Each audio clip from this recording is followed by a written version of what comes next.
Identifying the DNA sequence of the entire genome of an organism can provide a vast amount of information about the molecular evolution and functioning of that organism. Sequencing technologies that we currently have available are only able to read DNA fragments of up to 1,000 bases. They are not able to read an entire chromosome, which may contain millions to billions of nucleotides. From the sequencing experiments, we obtain short reads, but we do not really know where each read came from on the original genome. The process of genome assembly is to computationally figure out where these reads came from by making use of the overlaps between these pieces and to assemble them together to reconstruct the genome sequence. At the end of a sequencing experiment, we get a collection of short reads like this, and we ask, what is the genome sequence that could have resulted in these fragments? Of course, sequencing reads in practice would be much longer, but I'll use fragments that are 3 characters long for demonstration purposes. One answer to this question is to just glue the reads together and claim that is the genome sequence. That is certainly a consistent answer in the sense that that genome can be fragmented to result in the reads we observe. But is it the best answer? Probably not. Since we fragment the DNA at random, we would expect some of the short reads to overlap. So we need to come up with a shorter genome that accounts for such overlaps. There are 2 main classes of methods used for genome assembly, the overlap graph and the DeBruijn graph. The overlap graph represents the sequencing reads as nodes, whereas the DeBruijn graph represents them as edges. Reconstructing the genome involves finding a path that visits each node in the overlap graph, or finding a path that visits each edge in the DeBruijn graph. Let's look at an example of an overlap graph. If the sequencing results in these reads, we can construct this overlap graph from those reads. We represent each short read as a node and use edges to indicate the overlap between the nodes. For example, this node overlaps by 5 nucleotides with this node. The 5-character suffix of the source node is TACGT, which is a prefix of the destination node. Walking from one node to another corresponds to reconstructing a section of the genome that can produce both of those nodes having that particular overlap. A path through the entire overlap graph that visits each node would correspond to an entire assembled genome. You do not need to make use of each edge in the overlap graph, but you do have to visit each node so that each short read would be accounted for. Let's keep walking through the rest of the graph and stitch together the nodes using their overlaps to construct the genome. In graph theory, finding a walk in a graph that visits each node exactly once is known as the Hamiltonian Path problem. Unfortunately, there is no efficient strategy to find a Hamiltonian path in a graph. For this small graph, we can quickly see a path that visits each node once, but the amount of time we would need to spend to find a path will grow exponentially by the number of short reads if we try to assemble a larger graph. Even if we found a Hamiltonian path, it is just one solution, but not necessarily the best one. For example, the Hamiltonian path shown here also visits each node, but the genome we end up with is larger than the previous one. In genome assembly, it is common to assume that a shorter genome that accounts for all the reads is probably a better answer. Finding the smallest genome from an overlap graph would require us to maximize the total amount of overlaps between nodes.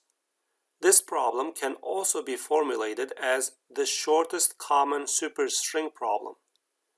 Given a set of short reads, we now ask, what is the shortest genome that can contain all these reads?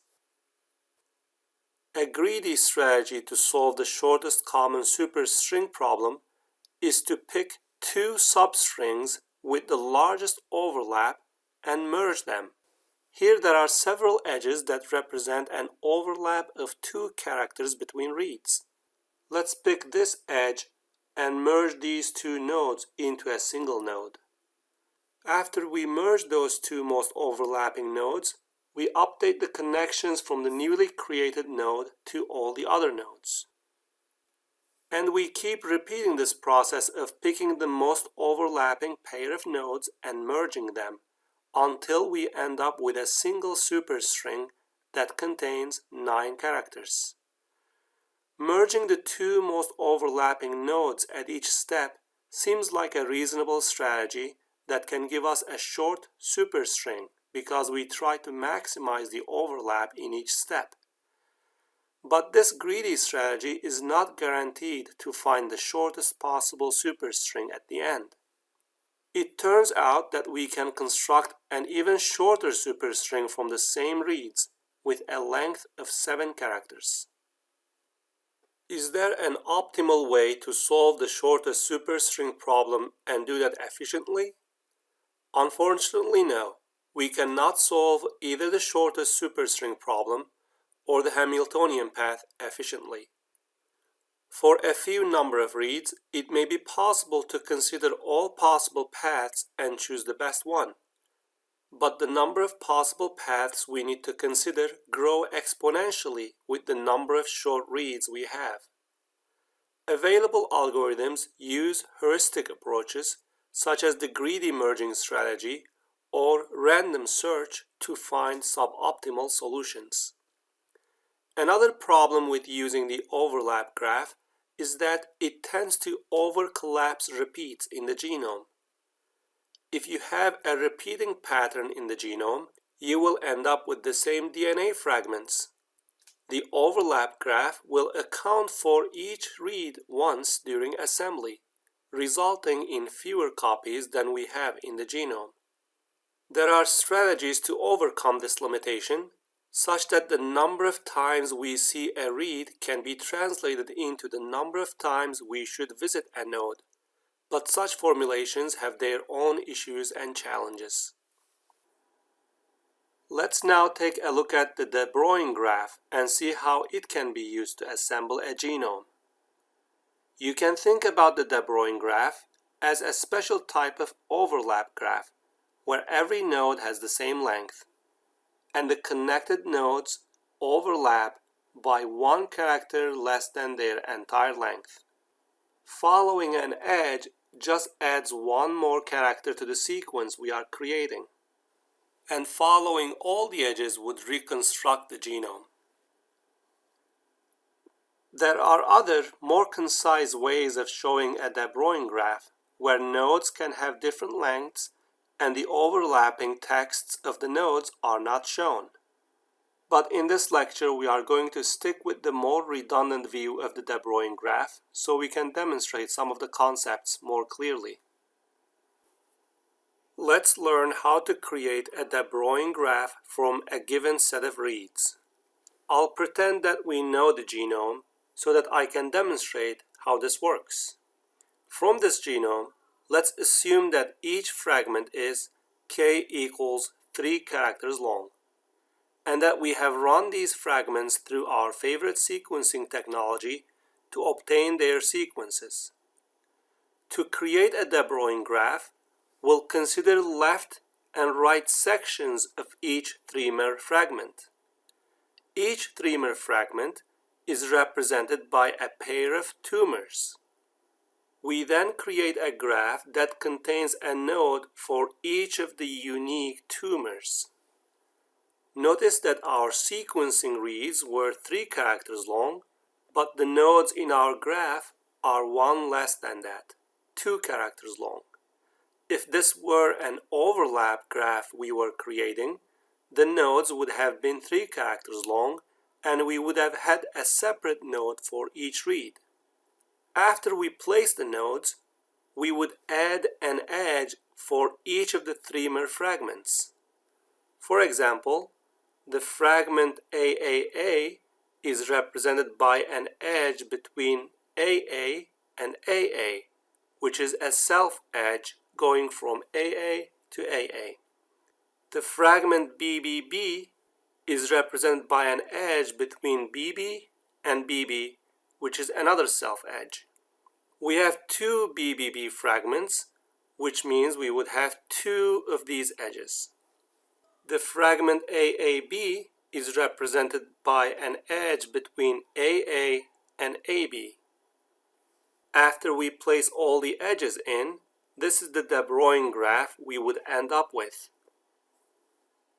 If we find a walk that crosses each edge of the DeBruijn graph exactly once, we would account for each sequence fragment and therefore obtain a genome that contains all of those sequence fragments. A walk in a graph that crosses each edge exactly once is called an Eulerian path. It turns out that we can in fact efficiently find an Eulerian path in a graph. The Eulerian path was first formulated and solved by Euler, a Swiss mathematician, physicist, astronomer, geographer, logician, and engineer, when he was solving the problem of the 7 Bridges of Königsberg. Königsberg is a town in Russia now, and back in the 18th century, it had 7 bridges connecting the mainlands and 2 islands. People wanted to know if there was a path through the city that crossed each of these bridges exactly once. Euler represented the problem as a graph, where each land mass is represented by a node, and each bridge connecting the land masses is represented by an edge. Crossing each bridge once means finding a walk through the graph that crosses each edge once. Euler realized that for each edge he crossed to enter into a land, he needed a corresponding edge that would take him out of that land. So in order for a walk to be possible, the number of edges that a node had must be even. Otherwise, he would get stuck in that node and not have an unused edge left to take him out of that node. Except, of course, for the node that he started his walk from and the node where he ended his walk. The first and last nodes on the path are allowed to have an odd number of bridges, and all the other nodes should have an even number of edges. The nodes in the city of Königsberg did not satisfy these requirements. 3 of the nodes had 3 edges, and 1 of the nodes had 5 edges. Euler concluded that there was no possible Eulerian walk crossing the 7 bridges of Königsberg. Let's look at another example. Is there an Eulerian path in this graph? To answer that question, we count the number of edges each node has. We have 3 nodes B, E, D that have even numbers of edges. So those nodes are good. If we enter into one of these nodes using one of their edges, we always know that we'll have a corresponding edge to get out of that node. The nodes A and F have odd numbers of edges, which means one of A or F will have to be our starting point, and the other one will be the last node we visit on our path. If all the nodes had even numbers of edges, then we could have started with any node, and at the end of our walk we would come back to where we started, which would have made that an Euler cycle. Answering whether or not there's an Eulerian path is part of the problem, but it doesn't mean we have found an actual path. One of the methods for finding an Euler's path is the Fleury's algorithm. We start off by counting the number of edges each node has. If the graph has more than 2 nodes with odd edges, we refuse to proceed because that graph cannot possibly have an Euler path. If the graph has exactly 2 odd nodes, we start our walk from one of those odd nodes. If the graph has no odd nodes, it doesn't matter where we start from. We arbitrarily choose a node to start our walk. Then we keep on walking on the edges. Whenever we are at a node and have a choice between a bridge edge or a non-bridge edge, we choose the non-bridge edge. A bridge edge here is defined as an edge whose removal would split the graph into 2 disconnected graphs. If we were to take a bridge edge, it will be impossible to reach a portion of the graph that we just disconnected. Let's apply Fleury's algorithm to this graph. There are 2 odd nodes, A and F, so we'll have to start from one of them. Let's start from A. From A, we have 3 edges we can take. They are all non-bridge edges, so we can take any one of them. Let's go to B. From B, let's go to C. And from C, let's go to D. The edge between D and F is a bridge edge because it would separate the graph into 2 disconnected subgraphs. ACFE would be one of those subgraphs, and BD would be the other subgraph. So we should not yet take the edge going into F. Instead, we will go into B. From B we come back into D, and now we can go into F, and then C, and then A, and then E, and finally we go into F. And we just completed an Eulerian path in this graph. The graph we just worked on was an undirected graph. It is easy to extend the idea to directed graphs where the edges have a direction. Instead of saying we need an even number of edges in a node, we would now say that the number of incoming and outgoing edges have to be equal to each other. For a directed graph, we start off by writing for each node the number of incoming and outgoing edges. In this graph, I'm not going to count the self edges because they don't affect the balance. We have 2 nodes with a mismatch of incoming and outgoing edges. Let's start our walk with the node AA. We have 2 options here, either take the edge to itself or take the edge to AB. If we walk to AB now, we would end up splitting the graph into 2 disconnected subgraphs, so we cannot yet go to AB. Instead, we'll have to take the self edge first and then go to AB. From AB, we'll go to BB and then take these 2 self edges and then go into BA. And the walk that we just completed produces the genome shown here.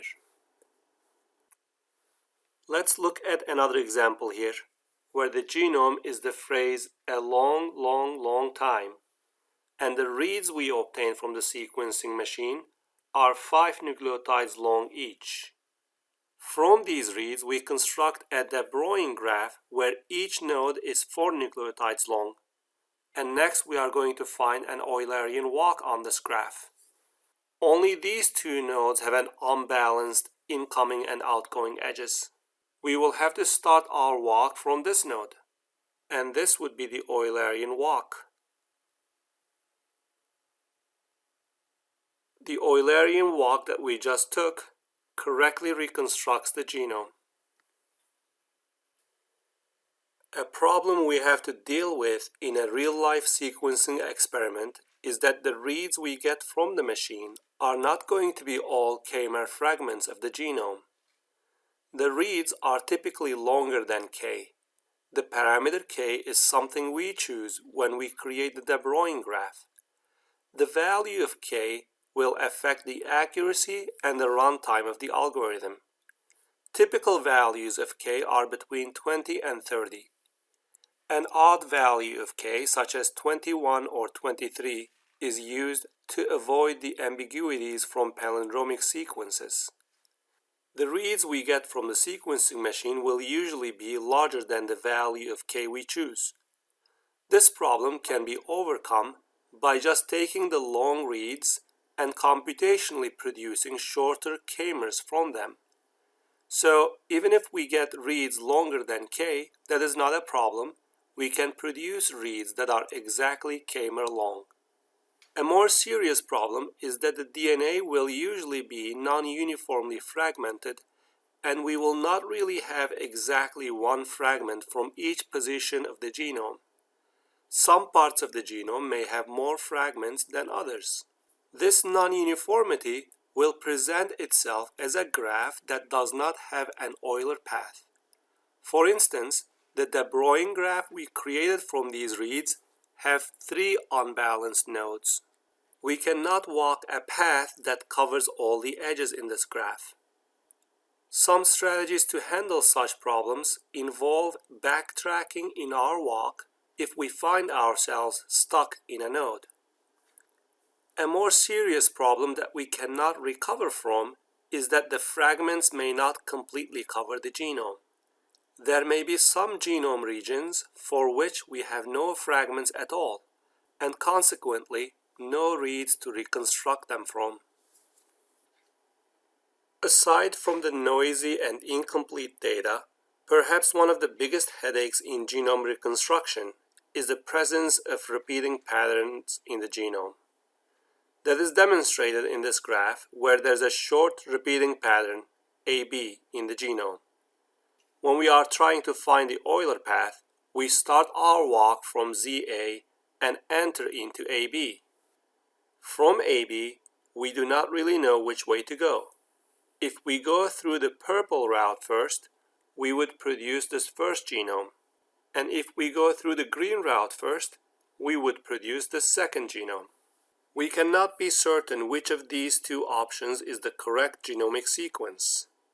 Genome assembly tools avoid making such an incorrect judgment about the ordering of the alternative paths and do not assemble the entire genome. Instead, they produce shorter chunks of sequences that they can confidently assemble. These short genomic chunks are called contigs. Sometimes there may be a repetitive element and we may not confidently determine how many times it repeats.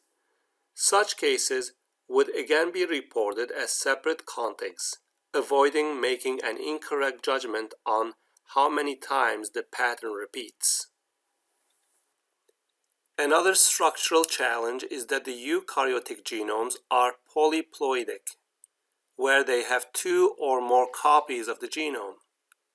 The human genome is diploid. We have a maternal and a paternal copy of each chromosome. These copies may be slightly different from each other, so we get different DNA fragments that are from the same genomic location. Such heterozygous differences are observed as bulges in the DeBruijn graph, representing 2 alternative paths. Aside from the structure and patterns of the genome we are dealing with, we also have to deal with the errors in sequencing. The amplification of the DNA fragments may introduce mutations that were not present in the original genome.